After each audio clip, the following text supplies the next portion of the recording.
I'm Reverend Mr. Hadley, and let's queer up the USA view. Covington LGBTQ liaison faces scrutiny after 9 federal lawsuits.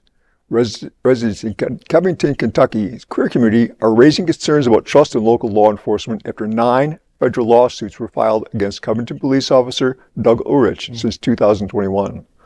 Ullrich serves the department's LGBTQ liaison officer, a role intended to build communication and trust between police and queer residents.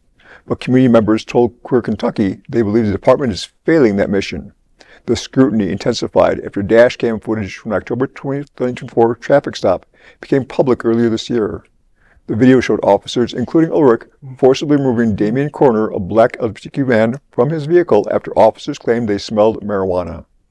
Conner was detained overnight and released later without charges. He filed a federal civil rights suit in 2025. As per court records, Ullrich is not found liable under the 3 complicated federal cases against him. One of these cases before the Sixth Circuit Court of Appeals. According to concern were excerpts from Ullrich's personal file, which revealed in 2014 a group chat in which he wrote, "I violate every policy," end quote, while discussing use of force incidents. Community advocates are now calling on city leaders and the Covington Police Department to address concerns about accountability, transparency, and oversight.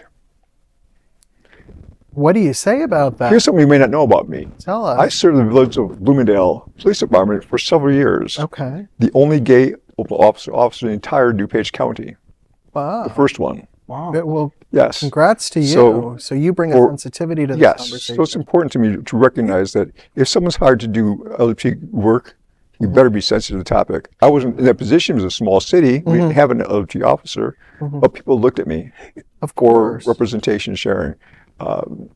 And I'm sure you were fabulous at your job because you brought sensitivity to the role. Yes. And you know, this guy, prick, but really? But this guy who's proud of violating everything. He said, violates everything. I broke every rule in the book. I mean, what is wrong with this guy? That's the thing. If you're claiming you violate every in your personnel records, the city should have done something. And in my city, I would have been brought up on charges right away. Yes. Obviously, they're in cahoots with each other. I mean, you know, this is in Covington, Kentucky. Never heard of it. Well, you know, Kentucky, we like to think that Kentucky is just Kentucky Fried Chicken, or at least I do, because every time I'm here at the table, I talk about my love for Kentucky Fried Chicken. They do a few things right, but not everything. No, and this is one of them. And if you look at a map, Kentucky and Missouri, which we just discussed, they're kissing cousins. They share a border just south of reliably blue Illinois. Right. So let's hope that the kinds of changes occurring in Missouri spread into Kentucky, which does have a Democrat as a governor, Andy Beshear, and hopefully that they will send that officer, that violating officer, that vile violating officer, send him packing. Send him packing and send him across the river to a blue state and let him be re-educated with the gay agenda. There is no other queer nonprofit media platform like this in the entire world. Support our LGBTQ stories by sharing them and subscribing to Queer News Tonight.